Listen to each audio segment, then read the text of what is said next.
Tem uma pergunta falando sobre alteração da tireoide e infertilidade. Então, tanto o hipotireoidismo quanto o hipertireoidismo podem alterar sim a fertilidade, porque eles interferem também com os hormônios ovarianos, mas se tiver compensada a questão da tireoide e o ciclo menstrual for regular, não é a causa da infertilidade. Então, a causa da infertilidade deve ser investigada sempre. Então, infertilidade tem relação com alterações da tireoide, desde que essas alterações não sejam tratadas. A partir do momento que está sendo tratada, não tem essa relação.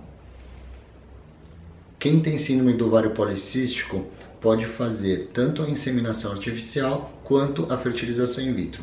A grande questão é que deve ser analisado os outros fatores de infertilidade. Então depende da idade da mulher, se o sêmen é normal ou não e se as tubas uterinas são normais ou não. Então se a mulher for jovem, o sêmen for bom e as tubas forem boas e o único problema para o casal engravidar seria a síndrome dos ovários policísticos e ela não ovula, então a inseminação artificial poderia ser um bom tratamento. Mas a taxa de sucesso da inseminação artificial ela é bem menor do que a taxa de sucesso com a fertilização in vitro.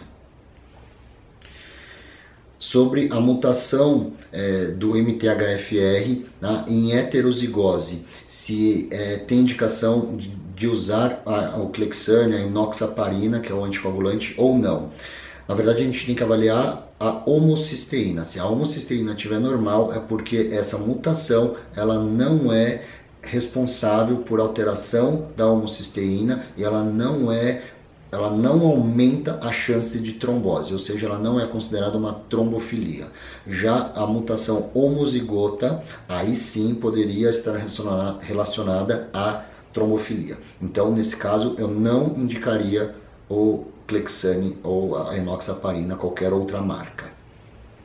Em relação à SAF, a SAF é a síndrome dos anticorpos antifosfolípides.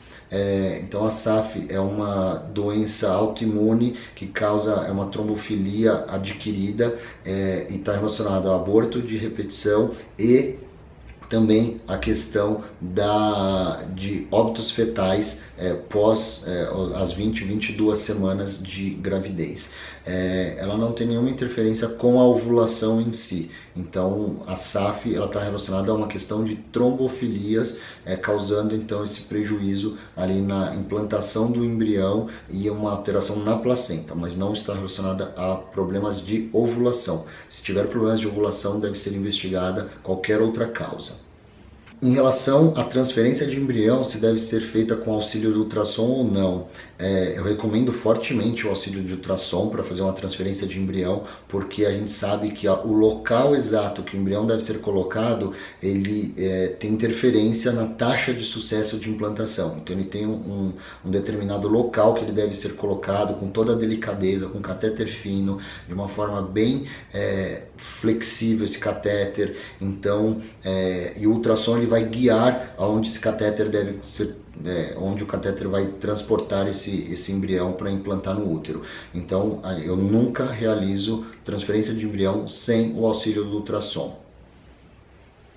Paciente que pergunta sobre ovário pequeno. Então, na verdade, o tamanho do ovário em si, ele é extremamente variável, então ele não é um fator por si só de reserva ovariana. O que deve ser avaliado é a contagem de folículos e o hormônio antimileriano. Existem ovários pequenos que têm um monte de folículos dentro dele e ovários de tamanho normal, que na verdade eles têm poucos folículos. Então, o que importa é o recheio desse ovário, não o tamanho dele. Então deve ser investigada a reserva ovariana e caso a reserva ovariana esteja diminuída, pensar logo num tratamento para engravidar ou para congelamento de óvulos ou de embriões se não for para engravidar a curto prazo. Mas tem que saber que é uma luta contra o tempo e se esperar mais para engravidar, a reserva ovariana pode terminar completamente e o sonho da gravidez ele pode não ser atingido mais. Então a gente sempre tem que pensar no tratamento a curto prazo.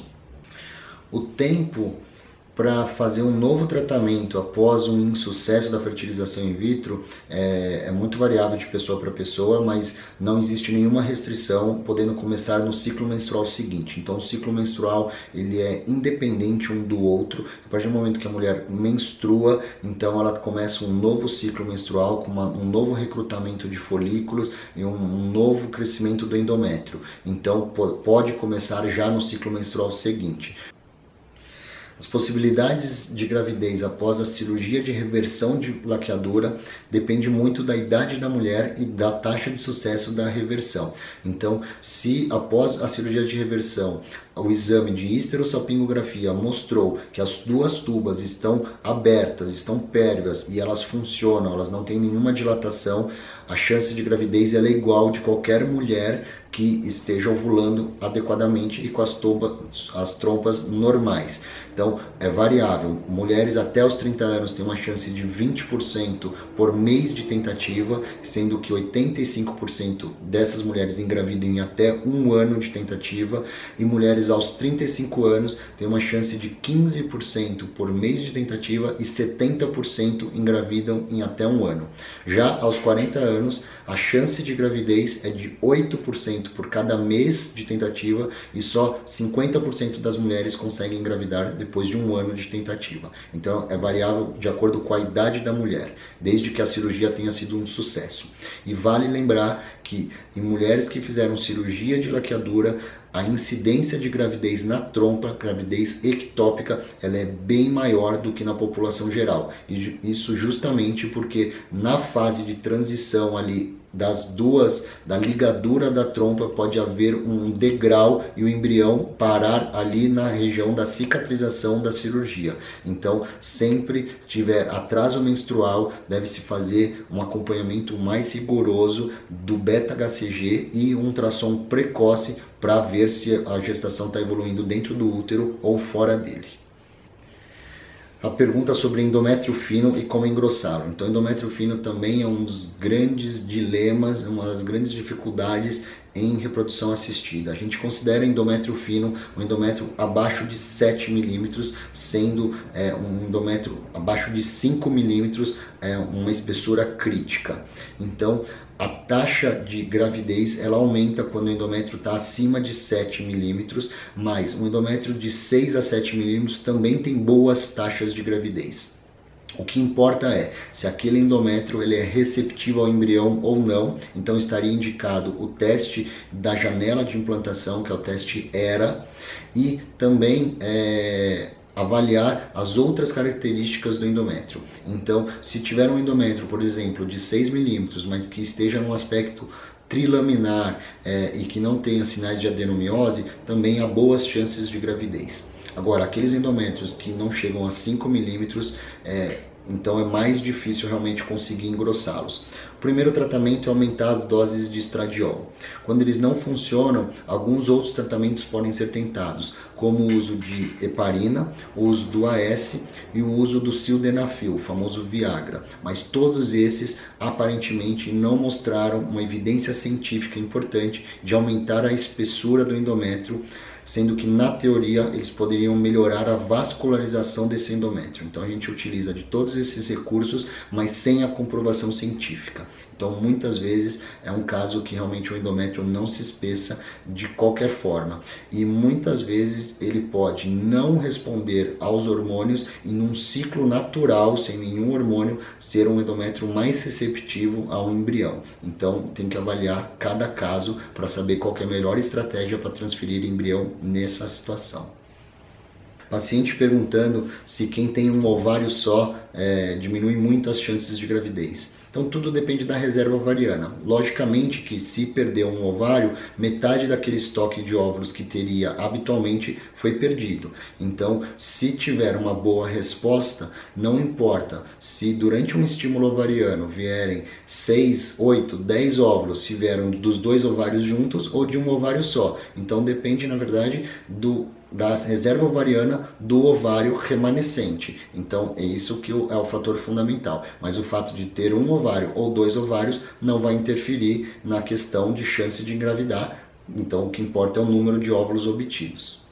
A pergunta sobre quem teve aplasia, se pode ter filhos. Isso depende muito do tratamento que foi feito para a aplasia e a repercussão que teve na fertilidade, se teve uma repercussão na reserva ovariana ou não.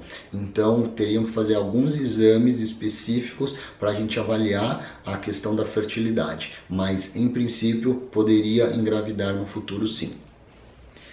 Paciente que pergunta sobre qual seria a chance de ter um bebê com algum problema e o que poderia ser feito a partir disso, pois ela já teve um bebê com higroma cístico. Então, na verdade, tudo o que pode ser feito na fertilização in vitro é uma biópsia do embrião e análise cromossômica desse embrião para evitar as síndromes cromossômicas, principalmente as trissomias e a monossomia do X, que é a síndrome de Turner.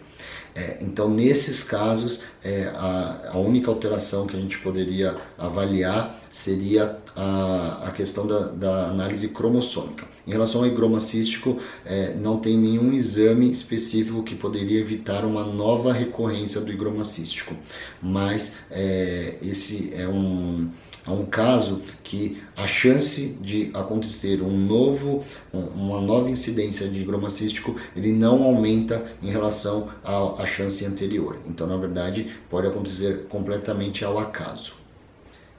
Em relação a crossmatch, ILP e a imunoglobulina, também é um capítulo à parte. Eu vou fazer um vídeo só sobre isso, explicando um pouco mais, porque é um tema muito polêmico, e a única coisa que eu quero reforçar nesse momento é que a injeção de linfócitos paternos, então o ILP, ele é um tratamento que está proibido no Brasil há alguns meses. Então, independente se ele funciona ou não funciona, toda essa questão polêmica em relação a ele, no Brasil não está sendo feito. Então, a gente vai discutir isso um pouquinho mais para frente num vídeo específico só sobre isso, que eu já gravei isso e vai ser publicado em breve.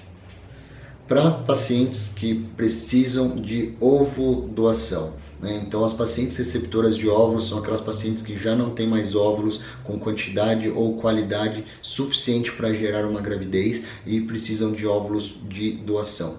Então, essa doação é anônima, a doadora deve ter no máximo 35 anos, não deve ter nenhuma doença genética ou infecciosa, e ela doa de uma forma anônima para a paciente receptora com as mesmas características físicas: cor de pele, cor de cabelo, cor de olho, tipagem sanguínea e outras características físicas. Então, com isso, a chance de gravidez da paciente receptora é por volta de 60%, que é a chance máxima de gravidez por cada tentativa de ciclo de fertilização in vitro. Em relação à zoospermia, se a zoospermia é uma zoospermia secretora, tem que investigar a causa dessa azoospermia.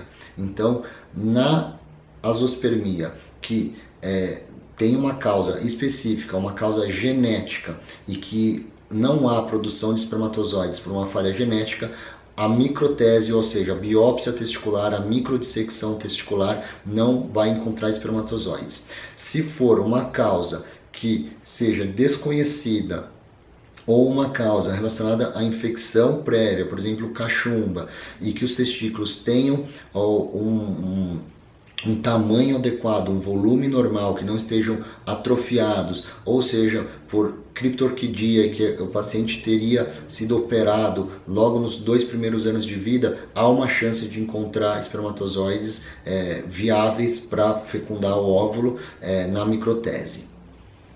Uma pergunta sobre a ausência do canal deferente. Então, existe uma doença chamada fibrose cística que acomete o organismo, e nessa fibrose cística o homem nasce sem o ducto deferente, que é o canal que transporta os espermatozoides do epidídimo, onde são armazenados os espermatozoides fabricados no testículo, até a uretra, onde vai ser ejaculado. Então, com isso, o homem não tem o canal deferente, então não elimina espermatozoides. Ele produz espermatozoides, mas ele não elimina no sêmen. Então o tratamento é fazer uma punção no epidídimo e com isso a taxa de sucesso ela é muito boa, porque o homem produz espermatozoides, ele só não está eliminando porque ele não tem o ducto deferente. O tratamento é uma fertilização in vitro com punção do epidídimo, chamado PESA.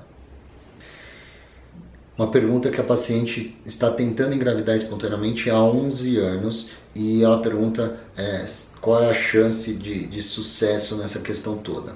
Então, se a paciente ela ovula e o marido tem relação no período fértil e o marido tem um sêmen com uma morfologia diminuída e em 11 anos ela não conseguiu engravidar, a chance de gravidez espontânea ela é próxima a zero. Então o tratamento é uma fertilização in vitro e a taxa de sucesso da fertilização in vitro vai depender de diversos fatores, como a idade da mulher, a qualidade dos óvulos, reserva ovariana, qualidade do sêmen e diversos outros fatores que podem interferir, mas é extremamente variável, não dá para falar numa taxa de sucesso específica para esse caso, mas o que eu posso orientar o tratamento é uma fertilização in vitro sem dúvida nenhuma. Uma última pergunta que não é da parte de reprodução assistida, mas eu vou responder, é em relação à paciente que já está grávida, da terceira gravidez e tem 2 cesáreas anteriores. E ela pergunta se ela pode ter parto natural. Essa é uma contraindicação, então quem tem 2 cesáreas anteriores não pode ter parto normal, porque existe um risco maior do útero romper durante o trabalho de parto, a partir do momento que o útero tem que fazer muita força para a expulsão daquele bebê. Então 2 cesáreas anteriores é indicação de uma terceira cesariana. Então é uma questão que nem se discute em obstetrícia. Tá bom?